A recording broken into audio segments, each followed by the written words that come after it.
Bonjour les petits loups! Cette vidéo hors série pour pouvoir vous partager une petite expérience sympa que j'ai eue grâce aux pratiquants qui me suivent dans mes cours en présentiel. Voilà le thème et comment c'est venu. Nous sommes au mois de juin, donc à la fin de cette saison sportive. Et dans un cours de tai chi santé, c'est-à-dire pas martial du tout, j'ai demandé aux pratiquants qui ont suivi donc le cours pendant 1 an et ont appris les mouvements spécifiques du tai chi chuan du premier enchaînement, j'ai demandé à ces pratiquants de donner des réponses martiales sur des attaques libres, lentes évidemment et extrêmement douces. Alors déjà, je dois spécifier que ces pratiquants ont pu développer une autre force, là où ils ne s'attendaient pas à la trouver, parce que c'est un cours de santé et ce sont des personnes qui ont traversé ou qui sont encore dans des épreuves assez lourdes concernant leur santé. Donc pour pouvoir s'adapter à ces épreuves très difficiles, elles ont su se dépasser. Et dans leur réponse martiale, c'est assez étonnant. Les personnes qui ont eu cette opportunité de donner une réponse martiale ont toutes donné des réponses différentes. La première, pour répondre à cette attaque, c'est-à-dire une invasion dans sa bulle, dans sa sphère de sécurité, elle a permis l'attaquant d'entrer et ensuite, avec ce qu'elle peut, elle a essayé de transformer cette attaque pour pouvoir s'en protéger. D'autres personnes ont tout de suite repoussé l'attaque, n'ont même pas laissé le temps à l'attaque d'entrer dans la sphère. Et d'autres personnes encore ont gardé ce contact, mais ont déplacé leur sphère de sécurité pour permettre à l'attaque de passer.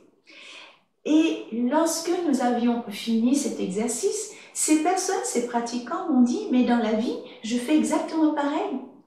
Face à un problème, face à un conflit relationnel, et je fais exactement la même chose de ce que je viens de faire là, au niveau physique. » Et ça, je trouve ça vraiment intéressant. Donc, prenons par exemple Anne. Nous allons parler des potentiels. Donc, encore une fois, cette vidéo n'est pas vraiment pour les tout débutants, mais déjà pour les initiés qui savent ce que veut dire potentiel.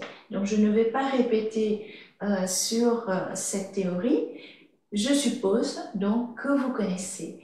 Prenons Anne, repoussez. Si dans vos attaques libres et dans vos réponses libres sans réfléchir au niveau instinctif, l'attaque arrive, vous repoussez. Anne, eh bien en fait, tous les problèmes, si vous l'observez bien, si vous avez cette réaction, tous les problèmes qui viennent vers vous ou les conflits relationnels qui viennent vers vous ou une situation inconfortable qui vient vers vous, vous aurez tendance à éjecter, à repousser la chose loin de vous. Ça, c'est la première réaction. Donc évidemment, nous retrouvons Anne dans attraper la queue de l'oiseau, par exemple, repousser, ou par exemple dans fouet, vous avez Anne ici, c'est repousser, je repousse loin de moi. Ici, le singe, par exemple, je repousse loin de moi. Voilà, une des réactions qu'on a pour gérer un conflit ou quelque chose qui vient et qui n'est pas agréable, voire dangereux pour nous. On a évidemment, j'ai parlé du Han, on va parler du Chi. Le Chi, c'est frapper au cœur, ici. Donc, vous pouvez frapper en bas, frapper ici ou frapper en haut. Vous savez que le Chi, ce n'est pas repousser l'autre loin de soi, mais le détruire sur sa verticalité, c'est-à-dire détruire sa structure.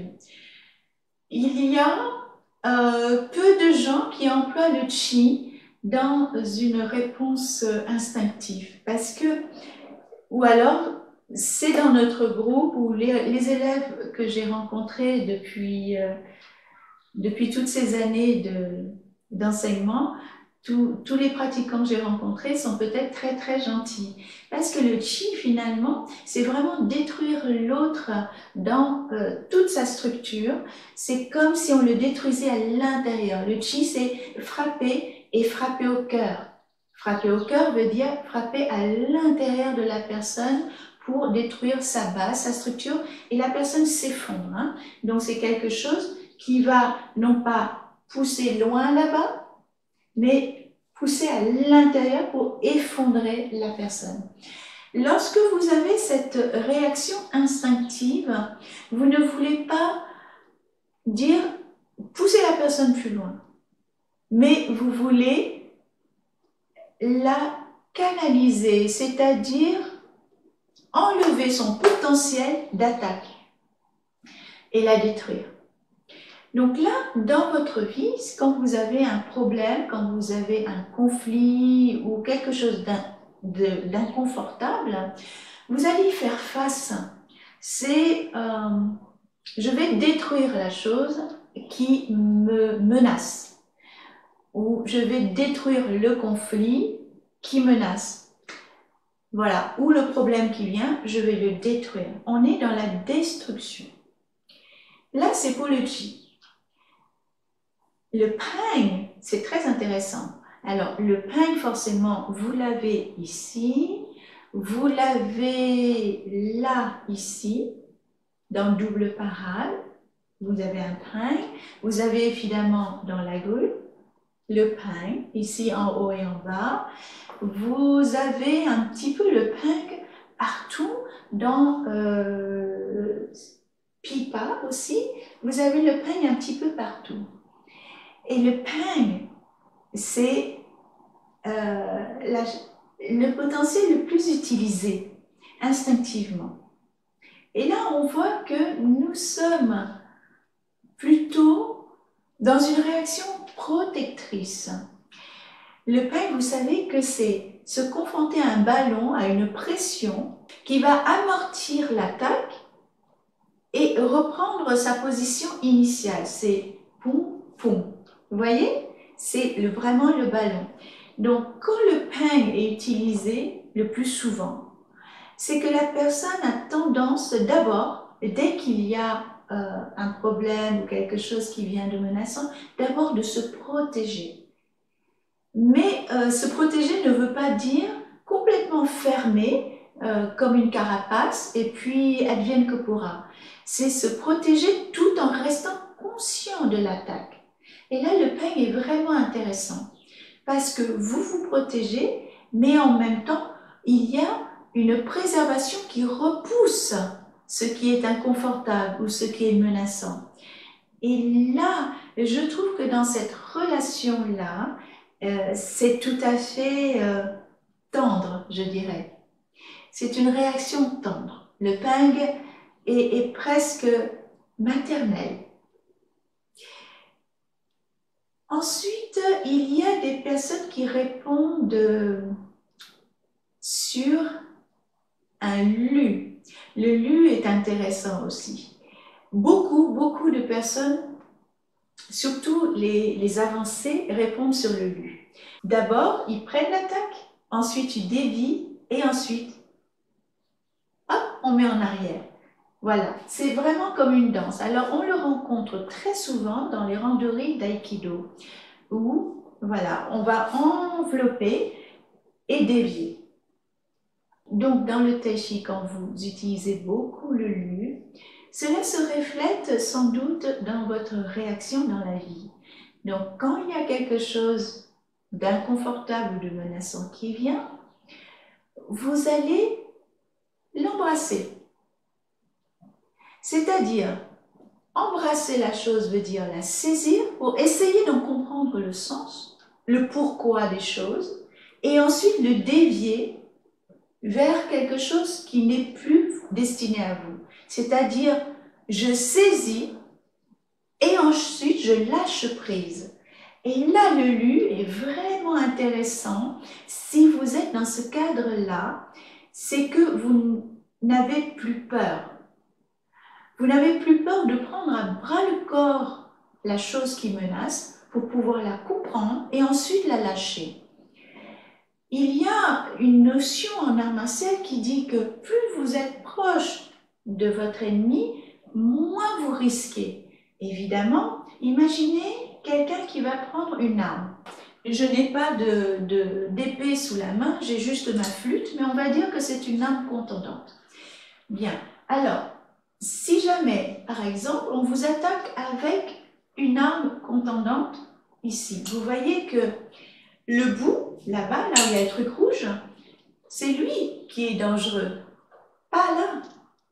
Donc là, si on écoute bien la théorie de « approche-toi de ton ennemi, tu risqueras moins », où mon père disait « embrasse ton ennemi, il ne te fera rien », du coup, si vous venez tout près de votre ennemi, ici, vous ne risquez absolument rien, puisque c'est ça qui est dangereux, ou la lame si c'est une épée. Donc, effectivement, le lu, c'est un petit peu ça. C'est embrasser et dévier. C'est comprendre pour pouvoir lâcher. D'accord? On vous dit souvent lâcher prise. Prise veut dire saisir. Saisir veut dire comprendre. Vous ne pouvez pas lâcher ce que vous n'avez pas compris. Donc là, le lu est vraiment une belle leçon de lâcher prise. Ensuite, les 4 autres potentiels. Il y a le coup d'épaule. Le coup d'épaule, Kao, c'est aussi un coup de corps. C'est utiliser son corps, sa masse, pour s'en servir comme une arme contondante. Pareil pour le coup de coude. Contondante, d'accord? Donc là, on est dans la contre-attaque. C'est-à-dire que l'attaque arrive, ou la chose inconfortable arrive, on va répondre par une attaque supérieure. Il y a une amie qui me dit souvent que lorsqu'elle se sent attaquée, elle va crier plus fort et elle va attaquer plus fort. C'est une forme de défense, bien entendu. Donc, Kao, ici, ou Joe, coup de coude, c'est cette forme d'attaque-là. Alors, je ne le trouve pas très souvent, je vous l'avouerai, dans les applications martiales libres. Parce que déjà, pour donner un coup de corps, un coup de coude, il faut oser s'approcher de l'adversaire. Là encore, un peu comme le lu, il faut réduire les distances. Et pour cela, eh bien, on prend un certain risque. Peut-être imaginaire, je vous avouerai, mais faire le pas vers l'autre, vers celui ou la situation qui nous menace, c'est énorme. C'est une autre façon de penser. On a tendance à fuir. Lorsqu'il y a une menace, eh bien on fuit. Or, dans les pratiques martiales, on vous demande, s'il y a une menace, il faut faire face. Parce que si on fuit, on montre le dos.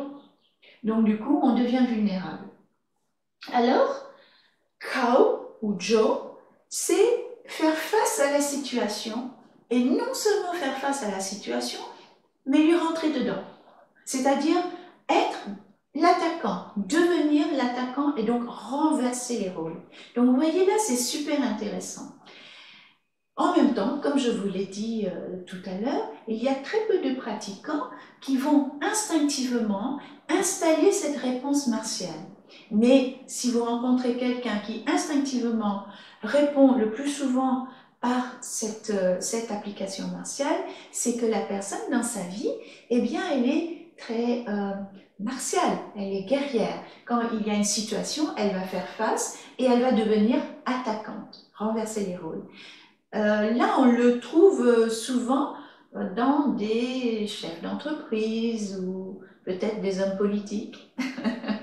Mais je ne vais pas aller plus loin sur ce terrain. Ensuite, il y a le potentiel qu'on appelle Sai. Alors, c'est un peu difficile à le traduire, mais tsai, c'est arracher, déchirer. Vous voyez, quand on arrache une herbe ou quand on déchire quelque chose en deux. Voilà. Donc on le retrouve dans Chevaucher le tigre, ici. On le retrouve aussi dans Aiguille au fond de la mer, ici, ça. On le retrouve dans ici. Vous voyez ce fouet? Cette partie du fouet, l'autre c'est un han. Cette partie-là, c'est tsai, ici. Bien. Alors tsai, je vous avoue, je l'ai pratiquement pas vu dans les applications martiales libres des personnes intermédiaires, voire avancées. Je ne l'ai vu que sur des experts. Évidemment, pour déchirer, il faut être très précis, parce qu'il faut déchirer au bon endroit. Vous voyez le rocher, pour le détruire ou le diviser en plusieurs morceaux, il faut trouver la ligne de casse, la ligne de fracture. Et lorsqu'on a trouvé la ligne de fracture, il vous suffit donc de mettre un petit pointeau et de taper avec le marteau et le morceau va se séparer. En fait, ça, c'est un petit peu ça. Il faut étudier l'attaque pour trouver le point de fracture et le point de déchirure. Alors pour ça, il faut être un petit peu expert quand même. C'est pour ça que je ne l'ai vu que très rarement, sauf sur les grands maîtres, évidemment. Alors, si même, nonobstant, si vous utilisez le tsai très souvent dans vos réponses martiales, instinctivement, je parle, donc vous aurez tendance effectivement à trouver la faille. Dès qu'il y a un problème qui vient, un conflit, voire une agression même relationnelle, vous allez être froid comme le serpent et trouver la faille pour pouvoir pénétrer juste dans cette faille. C'est-à-dire que juste en faisant ça, vous avez détruit la chose. Bien, évidemment, il faut peut-être aussi avoir un certain niveau de maîtrise de soi pour ça. Or, cette maîtrise de soi, elle est presbycitée dans plusieurs arts martiaux externes. Hein, maîtrise de soi. Dans le Tai Chi Chuan, au contraire, il n'y a pas vraiment de maîtrise de soi, mais être simplement dans l'observation de l'instant, en observation extrêmement pointue des possibilités. Ce n'est pas soi que l'on maîtrise, mais c'est développer les sens au maximum pour connaître la situation et trouver la faille. Donc là, c'est le tsai qui s'installe. Il me reste un autre potentiel qui est le lié. Alors, le lié, là encore, difficile de le traduire. C'est deux forces contraires. Donc, on le retrouve dans le vol diagonal, par exemple. On le trouve aussi dans la crinière, séparer la crinière du cheval sauvage, toujours ici. Voilà. On peut aussi le trouver dans lever les mains. Vous voyez, ici, lorsqu'on lève les mains, là, il peut y avoir ces deux forces contraires-là. Cette application ou ce potentiel, je le retrouve assez souvent, effectivement, dans les applications martiales libres. Alors, ce sont des personnes qui vont appréhender une situation et installer une situation inverse pour pouvoir l'annuler. C'est comme si j'avais un -1 et un +1 égale 0. Donc, c'est ramener à 0 les situations, les annuler. Lorsque quelque chose arrive de difficile, un conflit, une attaque même relationnelle, la personne va installer l'inverse pour ramener à 0 la situation. C'est un peu comme si quelqu'un était très agressif contre vous et vous répondez par la douceur. par la compréhension. Donc, vous annulez la crise émotionnelle et vous l'amenez à zéro. C'est un petit peu ça. Donc là aussi, c'est vraiment très intéressant au niveau de ce potentiel. Bien, j'espère que cette vidéo hors série vous a plu et vous a apporté quelques petits éléments sur vous-même. Alors évidemment, comment savoir? Déjà, il faut que vous trouviez un attaquant. Alors dans vos cours, vous pouvez demander à un pote de vous attaquer. Déjà, si vous êtes à un niveau intermédiaire, attention, pas les débutants, vous allez vous faire mal, de vous attaquer de manière continue, douce et lente. Ce n'est pas la peine non plus d'entrer dedans, on n'est pas dans du close combat, d'accord? Mais surtout continue. Le fait d'avoir des attaques continues, lentes et douces permet à votre mental de ne pas s'enclencher et vous permet de donner une réponse instinctive, sans réfléchir. Et vous vous filmez et vous regardez quelles sont les réponses, quels sont les potentiels que vous employez le plus souvent. Et là, vous allez peut-être pouvoir faire une réflexion sur votre comportement relationnel dans la vie ou votre comportement face aux problèmes de la vie. Et c'est toujours enrichissant de se connaître chaque jour davantage. Merci d'avoir suivi et à bientôt.